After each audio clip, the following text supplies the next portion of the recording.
A week after a gunman ran into a Texas primary school and started shooting, the first of 21 funerals has the family of Amory Jo Garza laid the 10-year-old Robb Elementary School student to rest as the focus turns to gun control, with U.S. President Joe Biden meeting with New Zealand Prime Minister Jacinda Ardern to discuss her 2019 ban on military-style weapons that followed the Christchurch massacre. Last week, 2 teachers and 19 students were killed in the town of Uvalde, about 90 minutes west of San Antonio, when an 18-year-old gunman burst into a classroom on Tuesday, May 24, local time, and began firing a military-style rifle. The first 2 funerals were held exactly 1 week later, while the pressure on local funeral homes means at least one family still has not seen the body of their loved. Mr. Biden praised Ms. Ardern for her galvanizing leadership on New Zealand's efforts to curb the spread of extremism online after a white supremacist killed 51 Muslim worshippers at 2 Christchurch mosques. Ms. Ardern successfully won passage of gun control measures less than a month after the shooting, with all but one of the country's 120 federal politicians voting in favor of banning military-style semi-automatic.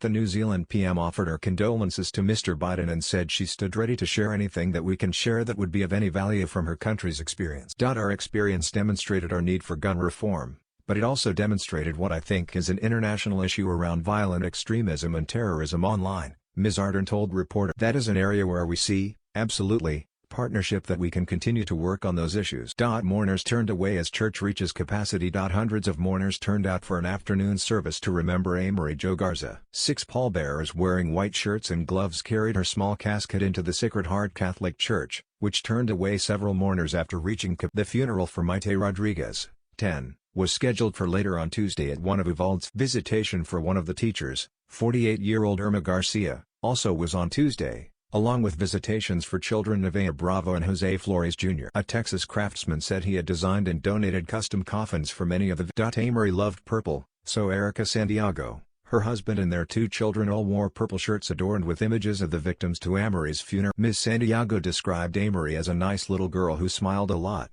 and who was so humble and charismatic, but she said her 10-year-old son, Adriel, watched in horror when the first images came out on the news after the shooting and he recognized his friends Amory and Mike. It affected him so much, she said. He told me he did not want to go to school, fearing that could He told me, "Mom, I just don't feel safe." Funerals for the remaining victims will continue over the next 2. Family yet to see body of slain daughter. Vincent Salazar's 11-year-old daughter, Layla, has the last of the scheduled services. Her visitation will be on June 15 with the funeral the following day. Mr. Salazar said the family likely would not see Layla's body until soon before the visitation. It's strange because, usually when somebody dies, these things happen in 3 or 4 days, he said. It's not something that goes on this long.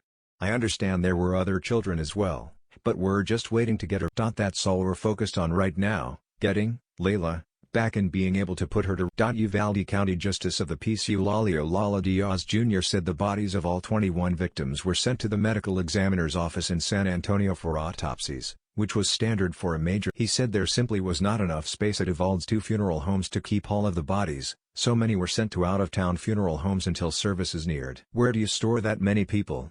Mr. Diaz said. Police response. Investigators continue to seek answers about how police responded to the shooting, and the U.S. Department of Justice is reviewing law on the blame for an excruciating delay in killing the gunman, even as parents outside begged police to rush in and panicked children called 911 from inside, was placed on the school district's homegrown police chief, Pete Arredondo, after the director of state police said Mr. Arredondo made the wrong decision not to breach the classroom, believing the gunman was barricaded inside and children. On Friday, Stephen McCraw, head of the Texas Department of Public Safety, said that, after following the gunman into the building, officers waited more than an hour to breach the classroom. That revelation raised new questions about whether lives were lost because officers did not act faster to stop the gunman, who was ultimately killed by Border Patrol tactical officer. Everyone there was doing the best that they could. On Tuesday, Jacob Alvarado, an off-duty Border Patrol agent who rushed to the school with a shotgun borrowed from his barber, said the scene was chaotic when he arrived in search of his daughter and wife. Both were physically unharmed in the attack, he said. To me,